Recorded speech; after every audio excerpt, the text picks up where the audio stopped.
여러분, 이번 시간은 소설의 이해에 대해서 같이 보시겠습니다.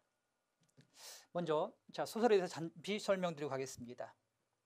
소설에서는 시험에 주로 나오는 게 소설의 3요소가 이제 출제가 됩니다. 소설의 3요소는 주제, 그리고 이제 구성, 문체 아니겠습니까, 여러분? 이걸 직접 묻는다는 것이 아니라 이 주제, 구성, 문체와 관계된 문제들이 이제 출제가 된다는 얘기겠죠. 그래서 이제 시험에 주제가 이제 출제가 되는데, 주제는 작가의 중심 생각을 말하죠, 여러분. 작가의 생각은 인물의 행동 또는 인물의 대화를 통해서 우리가 이제 짐작할 수 있습니다. 근데 이제 구성에는 이제 인물이 있고 사건이 있고 배경이 있어요.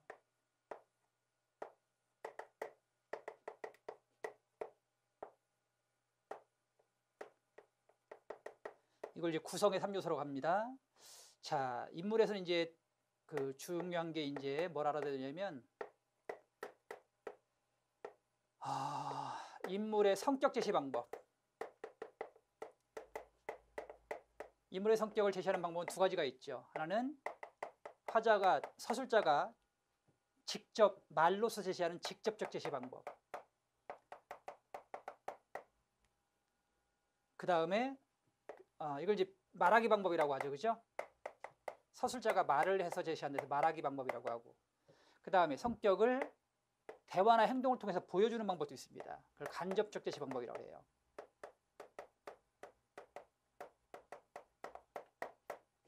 이건 이제 보여주기 방법이 되겠죠.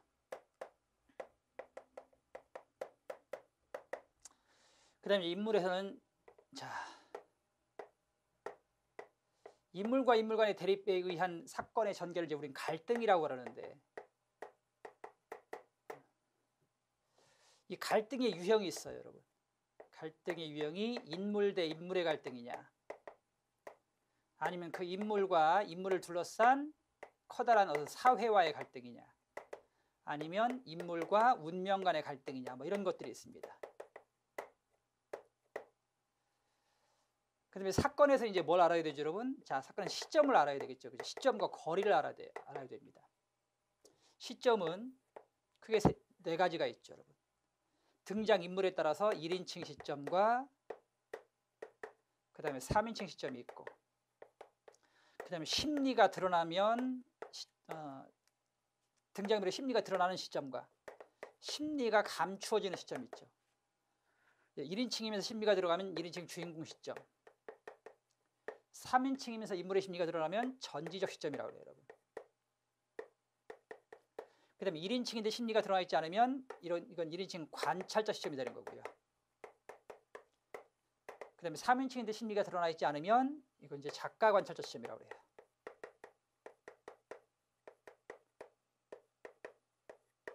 그리고 심리가 드러나면 거리가 가까운 거고, 심리가 드러나 있지 않으면 이제 거리가 먼 것이 되겠죠, 그죠? 예, 그런 것들을 시점과 거리라고 해요. 근데 배경은 단순한 배경이 아니라 어떤 인물의 성격 형성, 그리고 사건의 어떤 리얼리티를 부여하는 장소를 뭐라고 한다? 배경이라고 한다.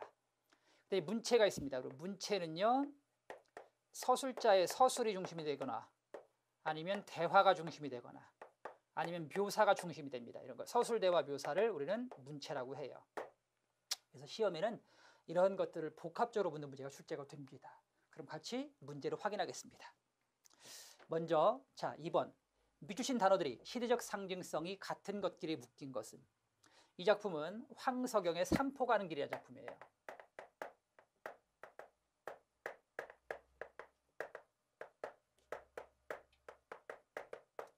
삼포는 주인공의 고향입니다. 그래서 이때 고향은 단순한 고향이라기보다는 마음의 안식처가 되겠죠. 이 작품은요, 1970년대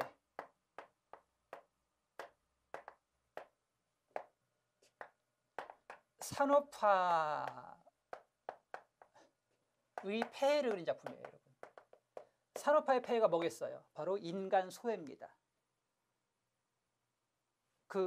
이런 산업화의 과정에서 소외된 인간들이 많이 나타나고, 그러한 인간들이 결국 자신의 어떤 고향, 마음의 안식처를 찾아가는 과정을 그린 작품이 바로 삼포 가는 길입니다.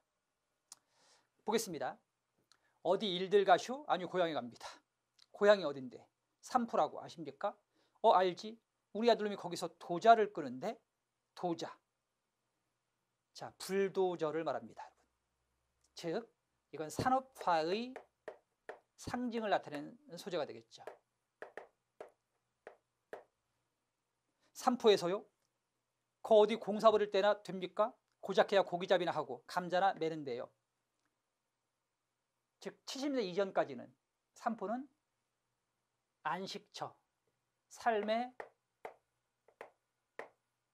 어떤 피안 같은 곳, 안식처였습니다. 그렇지만 70년대 이후 산업화의 붐이 일면서 삼포도 개발 붐이 일어나기 시작한 겁니다. 도자는 삼포의 개발 붐을 상징하는 것입니다. 몇 년 만에 가는 기요? 10년. 노인은 그렇겠다며 고개를 끄덕였다. 말도 바로 거긴 지금 육지야. 바다에 방뚝을 쌓아놓고, 방뚝 역시 개발이죠. 산업화로 인한 개발을 상징합니다. 트럭 역시 산업화입니다. 트럭이 수십 대씩 들을 실어 나른다고. 뭐 때문에요? 냄들하나? 뭐 관광 호텔을 여러 개 짓는다나? 하면서 복잡하기야 말할 수 없네. 동네는 그대로 있을까요? 그대로가 뭐요? 맨 천지에 공사판 사람들에다 장까지 들어섰는 걸. 즉 예전에 따뜻한 안식처를 주던 고향이 아닌 것입니다. 변해버린 고향입니다. 그럼 나룻배도 없어졌겠네요. 자, 나룻배는 무엇과 관계되는 거야? 앞서 얘기했던 도자, 트럭과 관계되는 거겠죠. 그렇죠? 예, 고향과 같은 것입니다. 바다 위로 신장로가 났는데 나룻배는 뭐예요? 사람이 많아지니 변고지. 사람이 많아지면 하늘을 잇는 법이거든. 하늘. 이건 뭐겠습니까, 여러분? 어떤 꿈. 그죠? 예. 고향, 안식처. 이런 거겠죠. 그죠? 나룻배. 그래서 나룻배, 하늘, 고향은 뜻이 같은 곳이고. 또 그래서 나룻배, 앞서 고향 가는 길이에요. 하늘. 이런 것들은 삶의 안식처가 되겠고.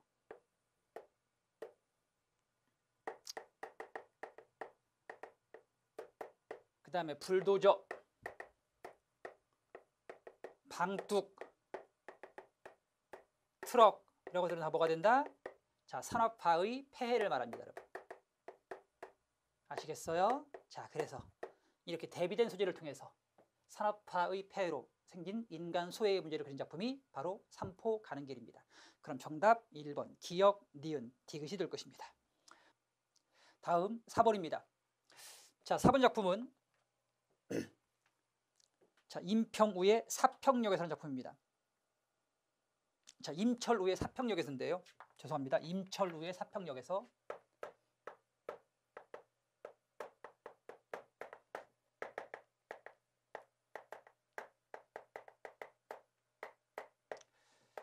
사평역은 이제 간이역 대합실이거든요.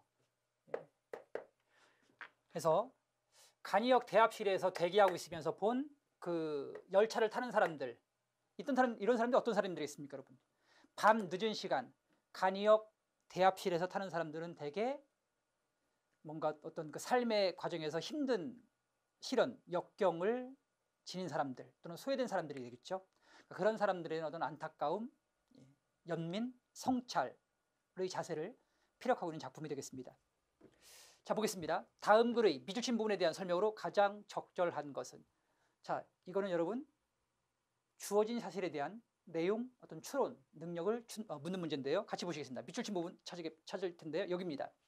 흐유, 산다는 게 대체 무엇이간디. 자, 지금 사평역입니다. 난로 속에서 톱밥이 톡톡 튀어올랐다.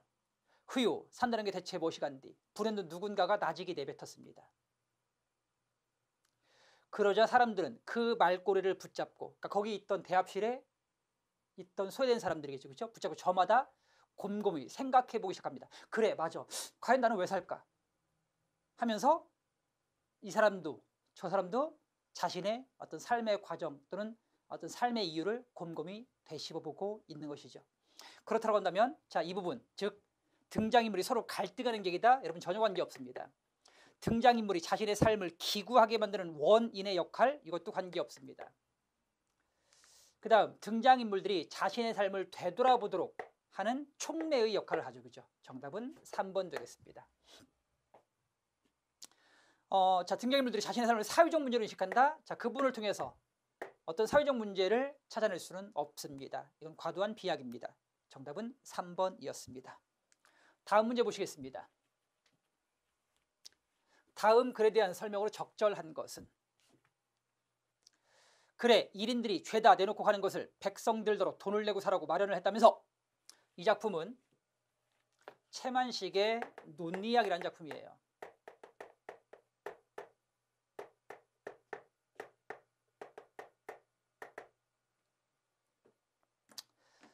이 작품의 주제는 이제 식민지의식 정리입니다. 식민의식 정리, 식민의식 정리, 또 식민자재 청산이 되겠습니다.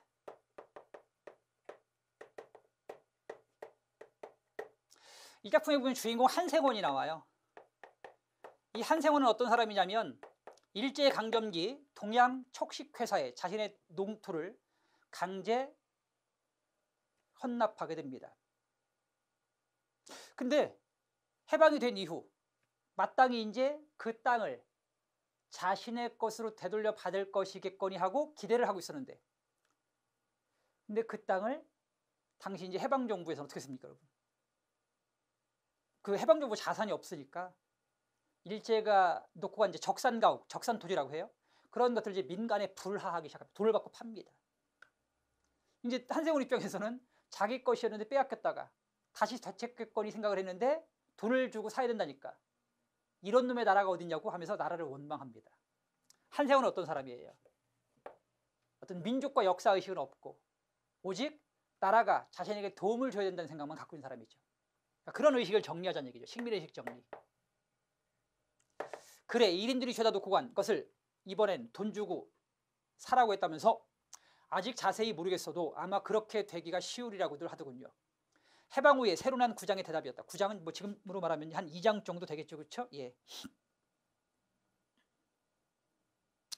자, 그런 놈의 법이 어디 있단 말인가? 그래, 누가 그렇게 말을 했는구? 나라에서 그랬을 테죠? 나라? 우리 조선 나라요. 나라가 다 무어 말라 비틀어진 거야. 나라 명색이 되게 무얼 해준 게 있길래. 이거 봅시오, 여러분. 나라가 해준 것이 없으면, 나라가 자신에게 해준 것이 없으면 그 나라는 가치 있는 것이 아니란 얘기입니다. 개인주의적 가치관, 이런 것들이 잘못됐다는 얘기입니다. 1번, 독백과 대화를 혼용하여 이야기를 이끌어가고 있다. 자, 앞부분 보면 지금 한생원과 그 상대방이 서로 구장이죠, 구장, 그렇죠? 예, 구장. 한생원과 구장이 서로 이야기를 주고받는 대화 형식으로 내용이 전개되고 있지 독백은 있지 않습니다. 그 다음 2번, 서술자가 인물의 성격을 직접적으로 드러내고 있다. 자, 앞서 제가 뭐라고 했습니까, 여러분? 여기 인물의 성격 제시 방법에는 서술자가 인물의 성격을 말로서 제시해주면 직접적 제시 방법인데 지금 말로서 제시해주는 것이 아니라 인물, 즉 한생원과 구장의 대화를 통해서 서술자의 어떤 이기적 성격, 개인주의적 성격을 간접적으로 보여주고 있죠, 그렇죠? 따라서 2번도 잘못된 설명입니다. 3번, 특정한 단어를 활용하여 시대적 배경을 나타내고 있다. 자, 예를 들면 1인들, 그죠 여러분? 자, 1인들이 죄다 내놓고 가는 것을 뭐 이런 거 보면, 자, 그리고 이제 구장 같은 것들, 자, 또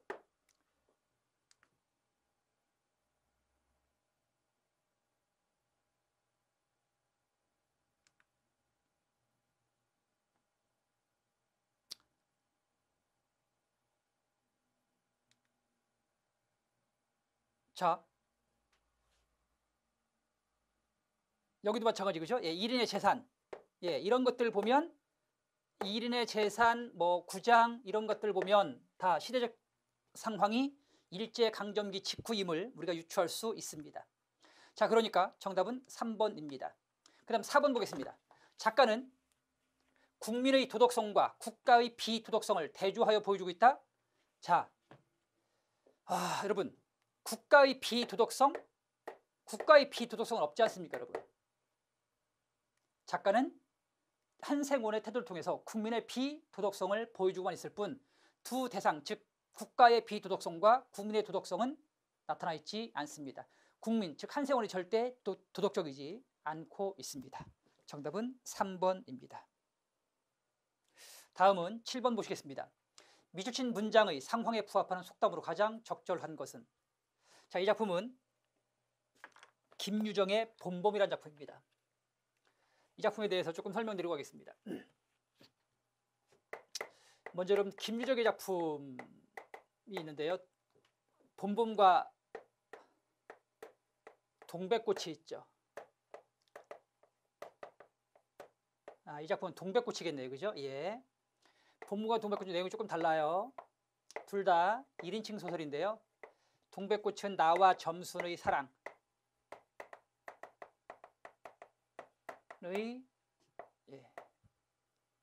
순수한 사랑이 되겠습니다.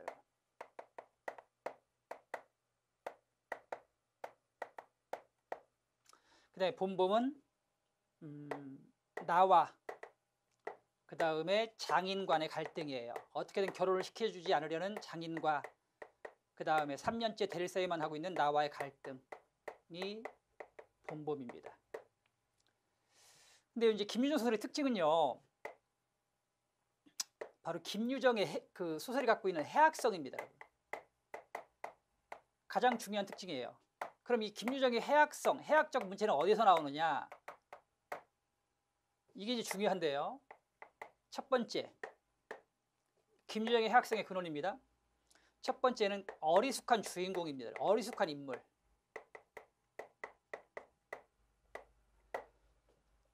두 작품 모두 자 내가 나오는데 내가 다 어리숙해요. 김유정의 봄봄에서는 뻔히 장인의 속셈에 의해서 결혼을 시켜주지 않는 것을 모든 사람들은 다 알고 있는데 나만 몰라요, 여러분. 또 동백꽃에도 점순이가 다 나를 좋아하는 걸 알고 있는데 나만 그 점순이의 사랑을 모르죠. 그러니까 어리숙한 인물이 바로 해학성의 첫 번째 이유고요. 두 번째는 역전된 성역할입니다. 전도된, 즉 남녀관계예요. 적극적 여성과 소극적 남성, 이런 것도 이 작품의 어떤 해학성을 유발하는 하나의 요소가 되겠죠, 그죠? 예, 세 번째는 향토적 배경과 어휘, 즉 방언의 사용입니다, 여러분. 방언. 그리고 네 번째 비속어의 남용, 비속어의 남발. 이런 것들이 이 작품의 해학성을 돋보여주는 장치들이 됩니다. 자, 그럼 보시겠습니다. 나는 다뜸 달겨들어가 나도 모르는 사이에 큰 수탉을 단매로 때려 엎었다. 이 앞에 어떤 사정이 있었습니까? 점순이가 나를 좋아하는데 내가 그 마음을 받아주지 않는 겁니다. 그러니까 점순이가 결국 자기네 집 장닭과 우리 집 수탉을 싸움을 시킨 거고, 점순이 집 장닭 때문에 우리 수탉이 죽게 되니까 내가 나도 모르게 장대를 들고 달려들어가 점순네 집 장닭을 때려친 겁니다. 닭은 엎어진 채 다리 하나 꼼짝 못하고 그대로 죽어버렸다. 그리고 나는 멍하니 섰다가 점순이가 매섭게 눈을 흡뜨고 닥치는 바람에 뒤로 벌렁 나자빠졌다. 이놈아, 너 왜 남의 닭을 때려 죽이니? 그럼 어때? 하고 일어나다가 뭐 이 자식아? 누집 닭인데? 하고 복장을 떠미는 바람에 다시 벌렁 나자빠졌다. 그러고 나서 가만히 생각을 하니 분하기도 하고 무안도스럽고 또 한편 일을 저질렀으니, 어떤 일을 저질렀습니까? 지금 주인집 닭을 내가 때려 죽인 겁니다. 우리 집은 소작인 집인데 큰 일을 저지른 거죠. 이제 땅이 떨어지고 집도 내쫓기고 해야 될지 모른다. 나는 비슬비슬 일어나며 소매자락으로 눈을 가리고는 얽김에 엉 하고 울음을 놓았다. 이런 인물의 순박성이 이 작품의 어떤 해학성이 어떤 요소가 될 수 있습니다. 그러다가 점순이가 앞으로 다가와서 그래, 그럼 너 이다음부터 안 그럴 테냐? 이 부분이 이제 밑줄입니다.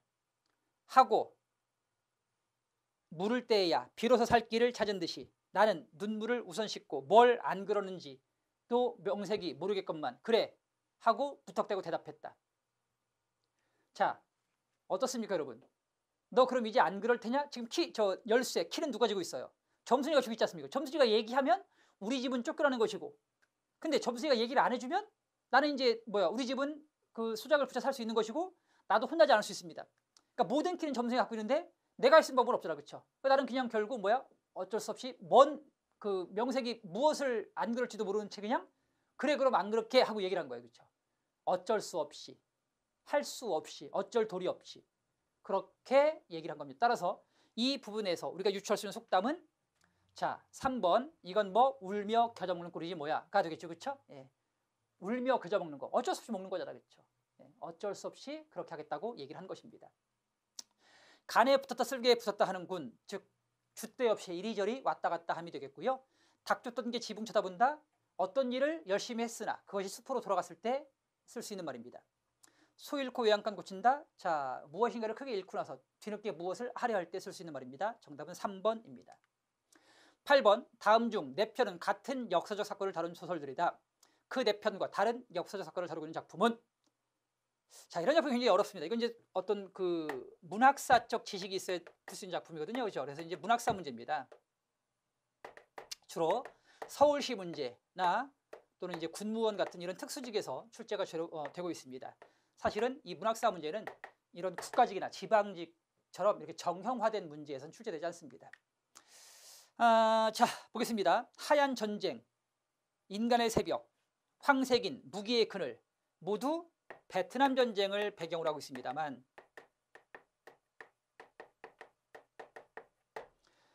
이문열의 영웅시대만큼은 6.25 전쟁입니다. 그래서 베트남 전쟁과 6.25 전쟁 모두 전쟁을 배경으로 하고 있는 작품인데 어떤 전쟁이냐가 이제 차이가 있는 것이죠. 예, 그래서 자 8번은 3번만 자 6.25 전쟁을 배경으로 하고 있습니다. 정답은 3번 되겠습니다. 그 다음에 9번 보겠습니다. 다음 글에 대한 설명으로 가장 적절한 것은?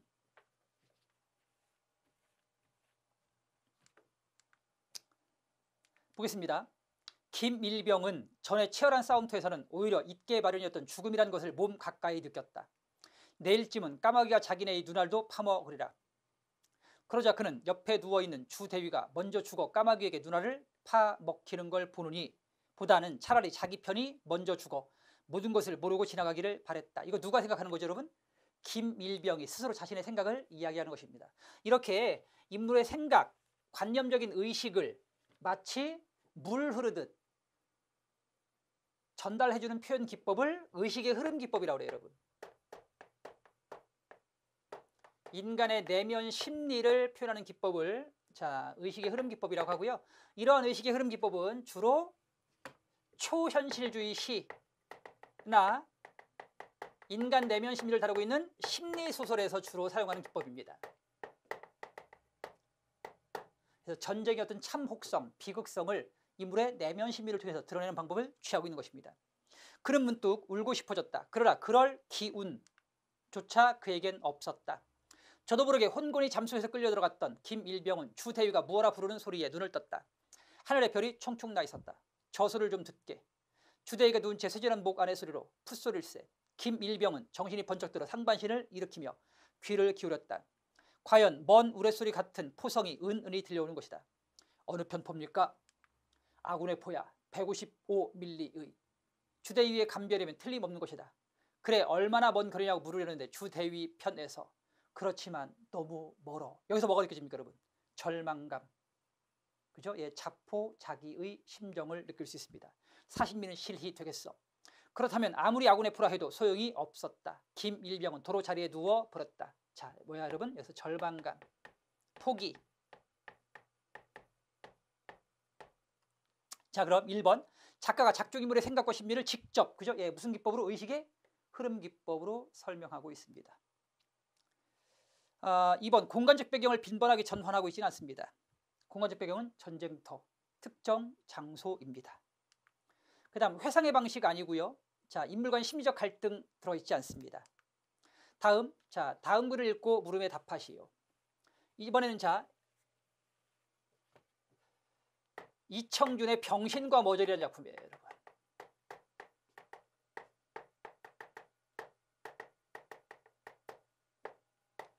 제목이 참 특이하죠. 병신과 머저리. 이 작품엔 두 형제가 등장합니다. 형과 동생인데요.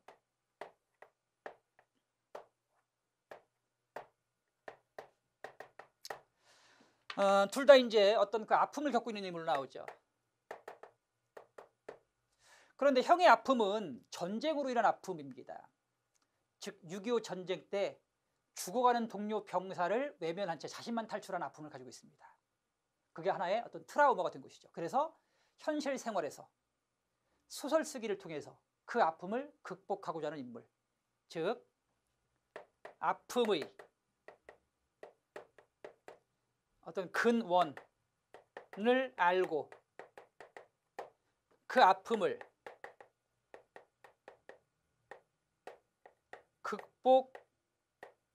극복하고자 하는 인물이 형이죠. 하지만 동생은 아픔의 어떤 근원을 몰라요. 아픔의 이유가 없습니다.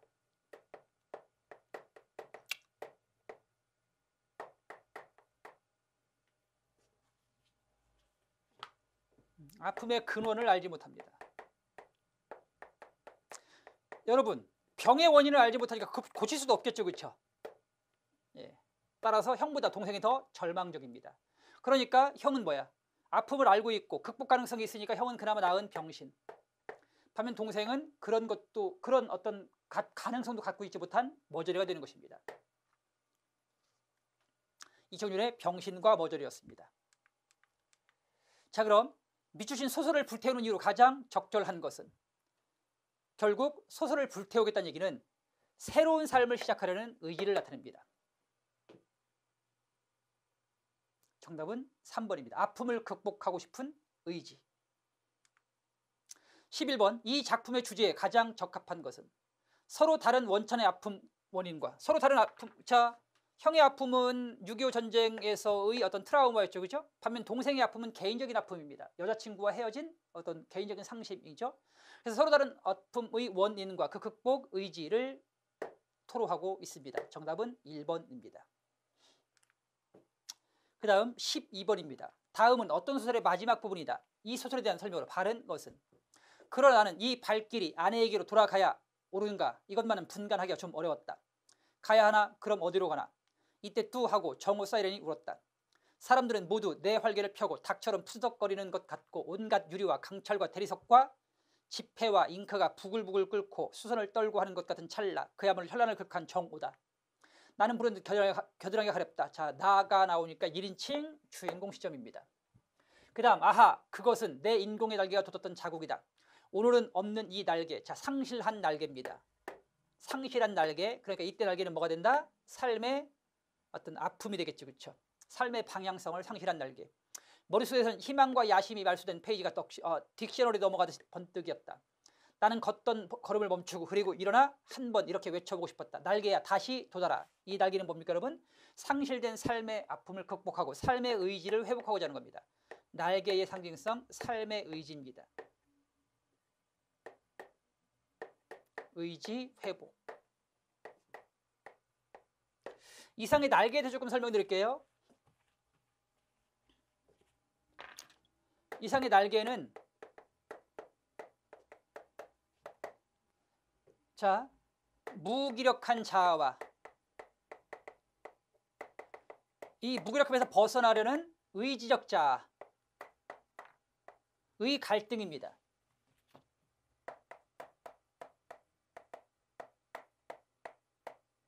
그래서 자아와 자아의 갈등을 그렸다라고 해서 이 작품은 이제 심리소설이라고 그러죠.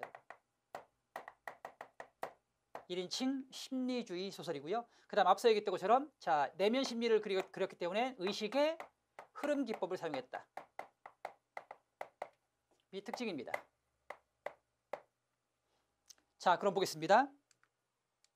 1번 작가는 봉별기, 종생기, 지주회시 등을 썼던 이상입니다. 1번은 맞는 설명입니다. 2번 1인칭 관찰자 시점을 활용하고 있다. 여러분 1인칭 관찰자 시점은 자, 주인공이 아닌 관찰자가 주인공을 관찰하는 얘기인데요. 이 작품에서는 내가 주인공이니까 1인칭 주인공 시점이지 관찰자 시점 아닙니다. 1930년에 발표된 소설 맞는데요. 풍자 소설이 아니고요. 예, 이건 심리 소설입니다. 1인칭 심리 소설이다. 다음, 개인의 일상적인 문제에 관심이 맞춰져 있다. 여러분, 이 부분 좀 알고 계셔야 돼요. 이상의 날개에서 이제 무기력한 자아를 그리는데 이 무기력한 자아 문제는 이게 개인적인 문제가 아니라 1930년대 이후 일제는 군국주의적 마각을 드러내면서 한반도를 식민 어떤 그 수탈의 근거지로 삼기 위해서 의도적으로 지식인 무력화 정책을 씁니다. 지식인 무력화 정책, 우민화 정책이라고 하죠. 우민화 정책을 쓰면서 지식인에게 이해를 주지 않아요. 그래서 이때 그 무기력한 지식인 문제, 우미라 정책으로 인해서 무기력한 지식인 문제는 심각한 어떤 사회 문제였어요. 무기력한 지식인. 따라서 이 무기력한 지식인이 등장하니까 이거는 개인적인 차원의 아픔이 아니라 뭐라고 여러분? 사회적인 문제, 현실 문제지 절대 개인적인 문제가 아닌 겁니다. 이렇게 무기력한 지식인 문제를 그린 작품들이 이상의 날개. 참고로 알아두세요, 여러분. 채만식의 치숙, 또 레디메이드 인생,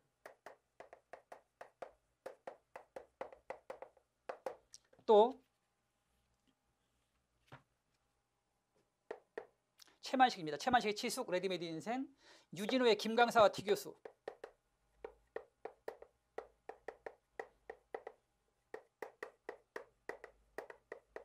현진건의 술권하는 날,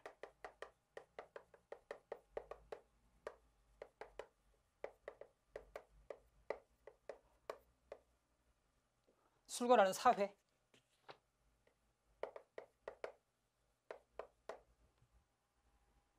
그 다음에 박태원의 소설가 구보실 1일, 모두 무기력한 지식인 문제를 형상화했다. 그리고 이런 무기력한 지식인 문제는 사회 문제였다라고 생각하시면 됩니다. 알겠어요? 자, 다음 넘어가겠습니다. 그러니까 개인의 일상적인 문제 아닙니다. 다음, 해학성과 토수성을 적절히 구사했다. 이건 김유정 소설의 특징입니다. 그러니까 맞는 것은 자 1번만 맞습니다. 그 다음에 14번, 밑줄 친 이런 호사에 해당하지 않는 것은. 이 작품은 이태준의 복덕방이라는 작품입니다, 여러분.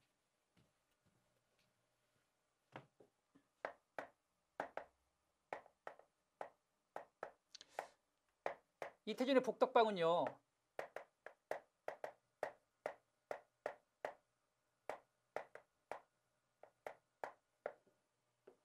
소외된 노인 문제를 그렸어요.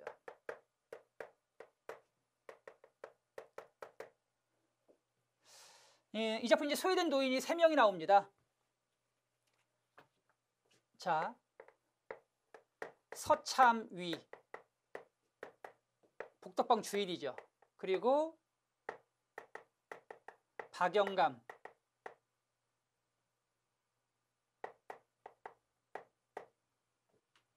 그 다음에 안초시,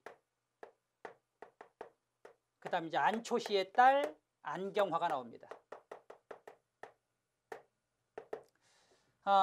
복덕방 주인인 서참의 복덕방에 모여서 하루하루 소일을 살아가는 새 영감이 있었는데요. 근데 이제 안초시는 과거 한가닥 했던 그 자신이 이렇게 복덕방에서 소일거리를 하고 있는 것이 굉장히 자존심이 상하고 못마땅해 합니다. 그래서 뭔가 한 건 크게 이제 해서 딸에게 뭔가 좀 근사한 아버지의 모습을 보이고 싶어 하는 인물입니다. 그래서 박영감이 전해준 부동산 그 투기 정보를 가지고 안경화, 딸 이제 무용가인데요. 예, 무용가 안경화인 딸에게 투자를 받아가지고 그 막대한 돈을 부동산에 이제 투자합니다. 근데 그게 이제 잘못된 정보였어요. 결국 모든 돈을 다 잃죠.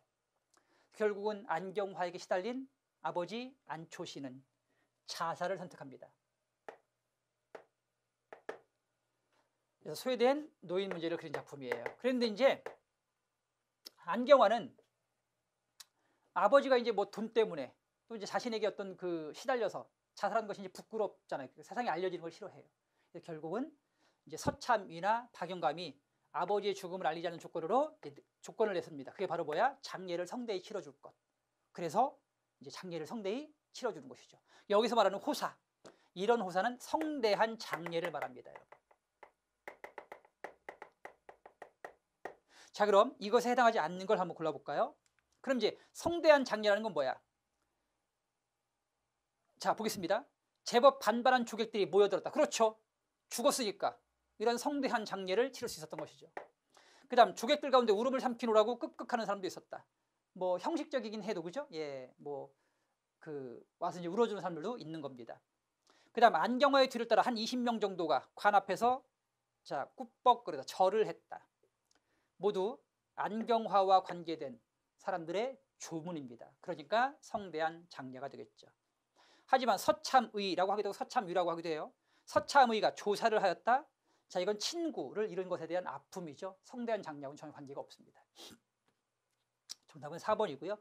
그 다음에 이제 여기서 이태준의 복덕방이라는 의미입니다. 여러분, 사실은 복덕방은요, 복과 덕을 주는 곳이에요. 그런데 복덕방에 있는 인물들, 서참이나 박영감이나 안주시는 모두 복과 덕을 가진 사람들은 관계없죠. 그죠? 따라서 이때 복덕방은 반어적인 제목이라는 것도 알아주시면 좋겠어요.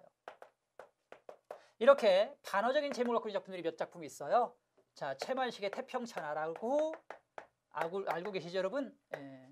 태평천하라는 제목을 가지고 있지만 실제로는 일제강점기의 비극적인 상황을 그린 작품이니까 전혀 관계없죠. 그죠? 제목과 실제 상황이. 또 자, 그 다음에 현진건의 운수 좋은 날이라는 것도 아실 거예요. 그죠? 예. 사실은 운수가 좋다고 여겼지만 아내가 죽은 가장 비극적인 날이었습니다. 이런 걸 반어적인 제목이라고 합니다. 자, 15번. 다음 글에서 윤직원 영감을 비판하기에 가장 적절한 것. 이 작품이 바로 최만식의 태평천하입니다. 태평천하는 윤직원 영감을 등장시켜서 자, 그 반역사적, 반민족적 인물에 대한 풍자입니다. 대한 비판과 풍자를 주제로 한다.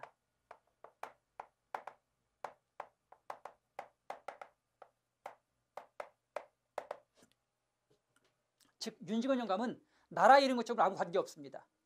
일제에 협력해서 자신의 재산을 불리는 것에만 관심이 있기 때문에 오히려 일제 치하가 자기는 태평천하가 되겠죠.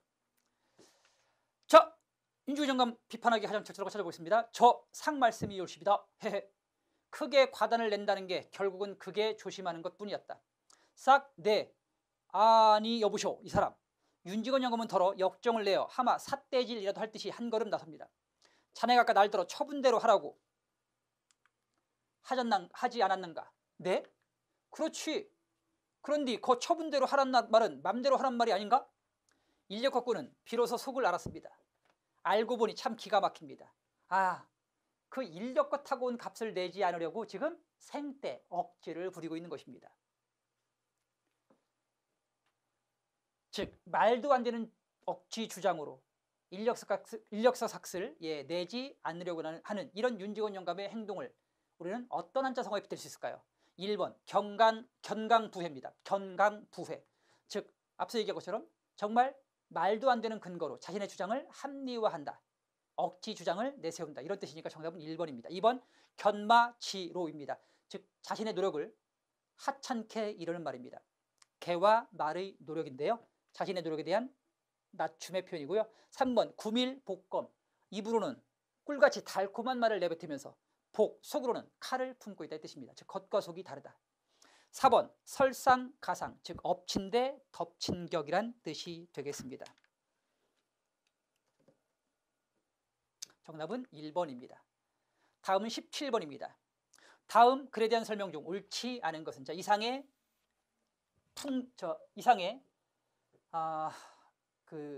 뭐죠 여러분?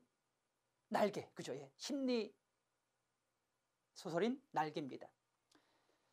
박제가 되어버린 천재를 아시오. 나는 유쾌하오. 이런 때 연애까지 유쾌하오. 여러분 처음 시작이 박제가 되어버린 천재를 아시오라고 이렇게 질문하는 전략을 사용하고 있습니다. 그 다음 여기서 이제 박제가 되어버린 천재라는 얘기, 이 부분 이제 좀 알아둘 필요가 있는데 결국 이제 박제가 되어버린 천재는 자기 자신을 말합니다. 근데 왜 박제가 되어버렸겠습니까? 여러분?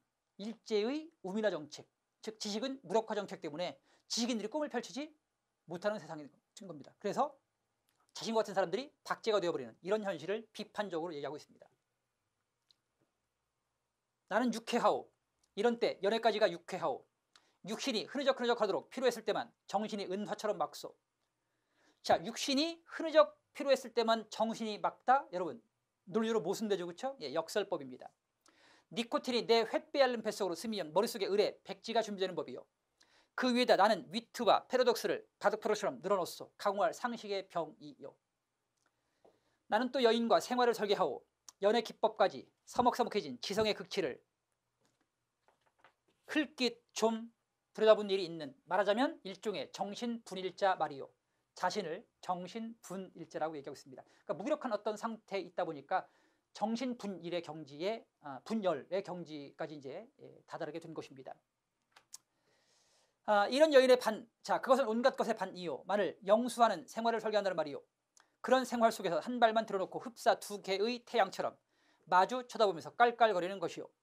자, 그럼 선택지 보겠습니다.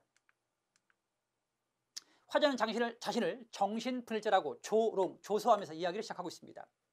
그 다음 일상어에 익숙한 표현을 사용하여 앞으로 전개될 내용을 비논리적으로 소개하고 있다. 자, 여러분 여기 일상어에 익숙한 표현을 사용했습니까? 앞서 보면 일상어가 아니지 않습니까? 예를 들면 박제가 되어버린 천재, 니코틴, 그렇죠? 예, 또 바둑포석처럼 패러독스 이런 것들은 전혀 일상적이지 않습니다. 따라서 2번이 잘못된 설명입니다. 3번 자신을 박제가 되어버린 천재라고 하면서 나의 입장, 즉 능력을 발휘하지 못하는 어떤 현재의 상황을 토로하고 있습니다. 독자를 상정하는 등 엄격한 전략을 사용하고 있습니다. 박제가 되어버린 천재를 아시오라고 해서 독자를 상정해서 이야기를 전하는 방식으로 내용을 서술하고 있습니다. 정답과 관계되면 정답 2번 되겠습니다.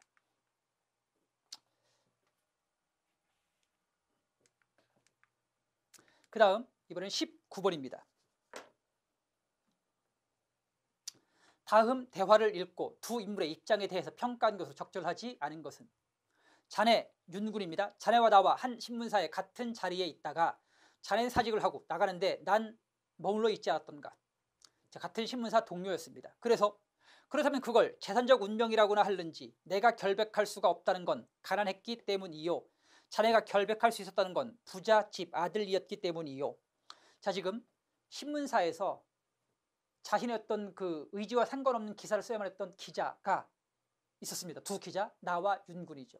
근데 윤군은 그것이 자신 뜻과 맞지 않다고 생각했기 때문에 신문사를 그만두고 나갔지만 나는 먹고 사는 문제 때문에 결국 신문사에 남아있을 수밖에 없었던 것입니다. 그런 상황을 지금 내가 얘기하고 있습니다.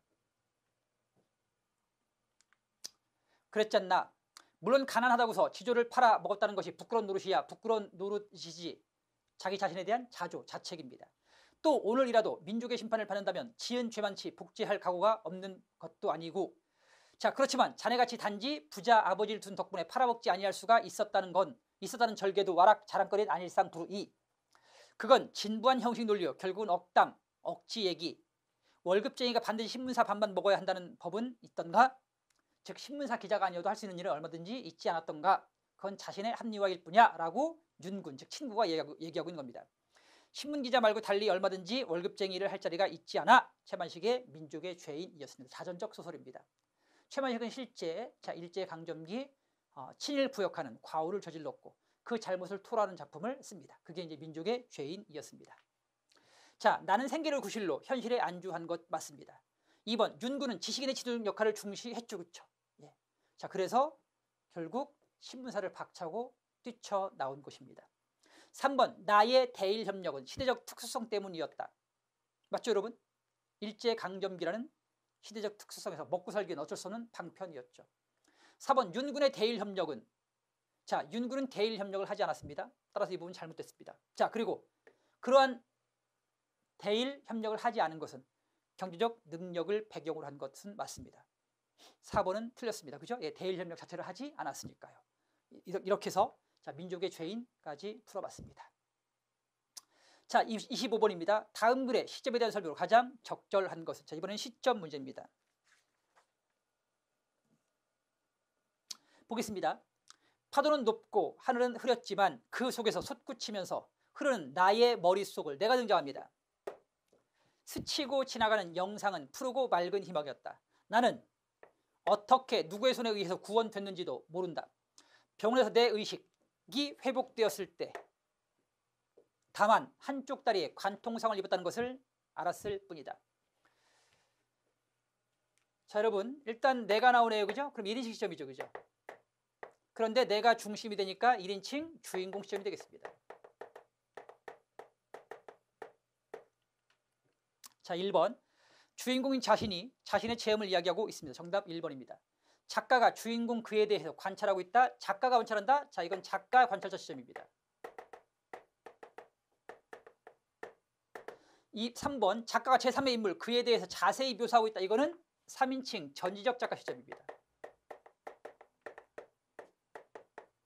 4번 주인공 내가 다른 인물에 대해서 관찰하고 있다. 자, 이건 1인칭 관찰자 시점을 말합니다.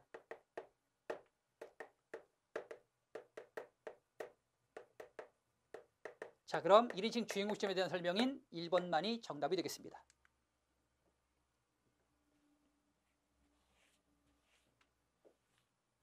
자, 다음 글을 읽고 물음에 답하시오. 이번에는 김유정의 자, 봄봄입니다.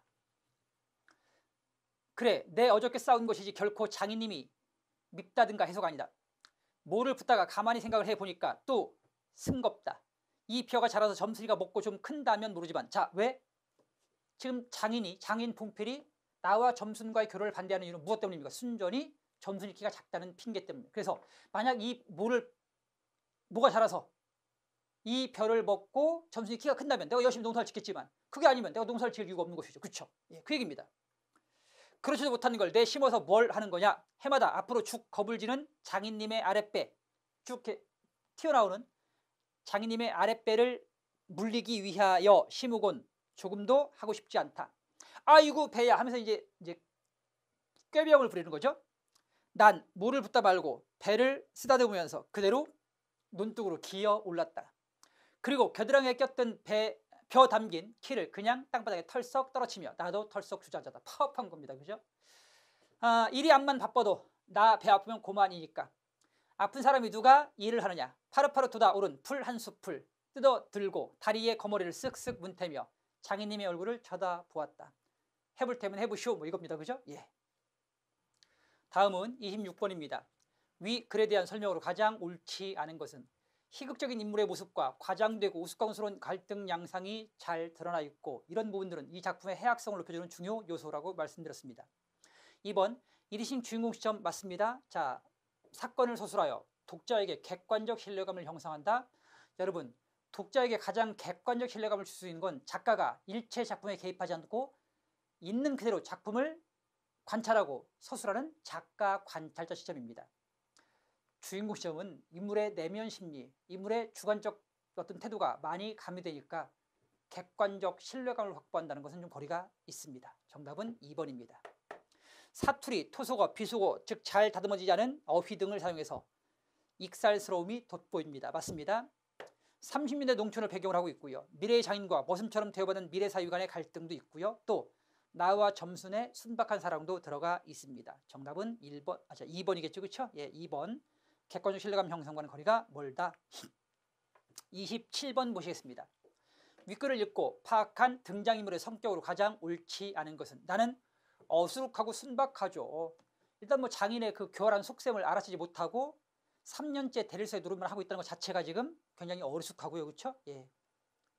그 다음 또 두 번째, 장인은 교활하고 욕심이 많습니다. 점순이가 키가 자라지 않았다라는 말 같지 않은 핑계로 어떻게든 나의 그 노동력을 공짜로 부려먹으려는 심리를 갖고 있습니다. 그 다음 점수는 당돌하고 야무진 성격이 맞죠. 뭉태는 사리를 밝힐 줄 알고 남의 이익을 위해 자신을 희생한다.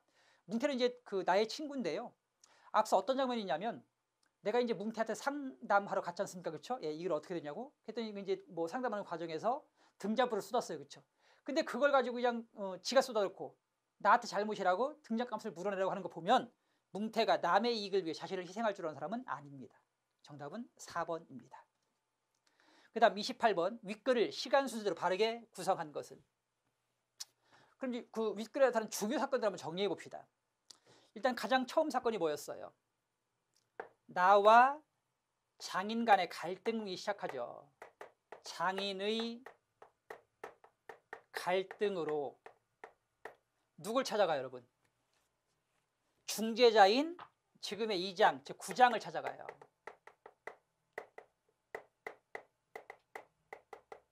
그리고 이제 어떻게 해요, 여러분? 9장 앞에서 둘이 싸우죠, 그렇죠? 그래서 장인과 다툽니다.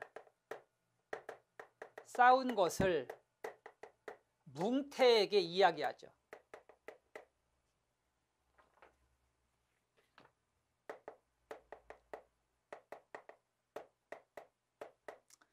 그 다음에 점순이가 나한테 바람을 넣잖아요.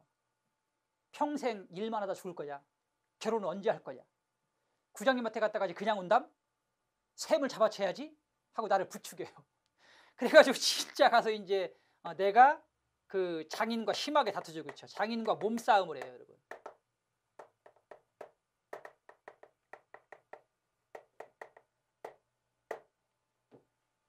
그 다음 이제 장인에게 자신의 잘못을 용서를 구하죠. 구하고 용서해준 장인에게 고마운 태도를 보여요. 이게 이제 그 순서거든요. 이렇게 이제 중요 사건을 정리해 보면 자, 정답은 3번임을 확인할 수 있습니다. 다음 보시겠습니다. 4에서 점순이가 이중적 태도를 취한 이유를 가장 적절하게 제시하지 않은 것은 점순이는 분명히 나한테 쇠물 잡아채서라도 허락을 받아야지 이 자식아 그냥 와? 하고 나를 이제 체근하지 않습니까? 그거에 용기 얻어가지고 가서 장인과 맞대결을 했다가 결국 이제 점순이가 이제 도로 또 장인 편을 들면서 나만 이제 멀수룩해진 거잖아, 그렇죠? 예. 그게 이제 이중적 태도인데요. 보겠습니다. 점순이는 원래 시집 가고 싶은 마음이 없었는데요. 아니죠, 여러분. 점순이 나를 좋아해요. 그리고 시집을 빨리 가고 싶어 하죠. 그러니까 나를 이제 체근한 거죠. 부추긴 거죠. 따라서 1번은 적절치 못합니다. 2번, 점순이가 나를 좋아하긴 하지만 점순이와 나의 관계는 아직 부녀 사이인 장인과 부녀 사이인 그 봉필과 딸만큼의 관계만큼은 아닌 것이죠, 그렇죠?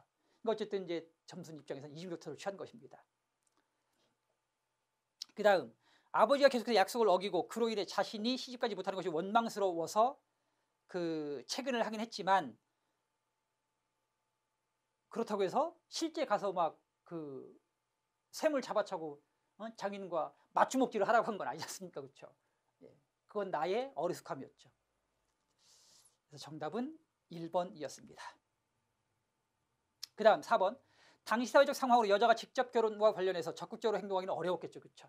이 부분이 이제 역전된 성 역할이 이제 또 이 작품의 특징이기도 합니다만 어쨌든 여자가 직접적으로 결혼을 얘기하기는 좀 어려웠을 겁니다. 그래서 나를 부추겼지만 결국 팔이 안으로 굽는다고 점순이도 아버지 편을 들게 된 것입니다. 마지막 30번 문제 보겠습니다. 기역, 치읓의 뜻풀이가 옳은 것끼리 묶인 것은 자, 이 작품에는 그 지역방언 그리고 토속어 등이 많이 사용되고 있는데요. 자, 그런 것들 뜻풀이 문맥 속에서 그 의미를 유추할 수 있습니다. 내외하다. 이때 이제 내외는 원래 부부란 뜻인데요. 이때 내외하다는 남녀간에 서로 어떤 그 대면하다. 그냥 서먹서먹하게 하다. 뭐 이런 뜻입니다. 따라서 부부는 적절치 않습니다. 문맥적 의미입니다. 그 다음 두 번째 고대입니다. 자, 고대 곱게 아니고요. 그렇죠? 이때 고대는 뭐 이제 막 바로 곧 뭐 이런 뜻이 되겠습니다. 그래서 기역, 니은 틀렸고요. 되알지게, 몹시 옳차고 야무지게 뜻이 맞고요. 규정, 일의 결과 맞습니다. 맛을, 마을 또는 이웃의 일을 하러 가는 것을 말합니다. 지금은 마실이라고 합니다. 찌다우, 허물을 남에게 전가하는 것이고요. 훅닥이었다, 공연한 말로 꼴사납게 짓걸이었다의 뜻입니다. 그 다음 되우. 자, 되우는 되게의 뜻입니다. 몹시 되게. 자, 그 다음에 불라사랴, 매우 부산하고 급하게 서두르는 모양이 맞겠고요. 솔개는 개미가 아니라 솔개를 뜻하는 말입니다. 자, 따라서 맞는 것은 정답 4번입니다. 자, 이렇게 해서 30번까지 풀어봤고요. 여러분 다음 문제는 다음 시간에 이어서 계속 풀도록 하겠습니다. 자, 수고하셨습니다, 여러분.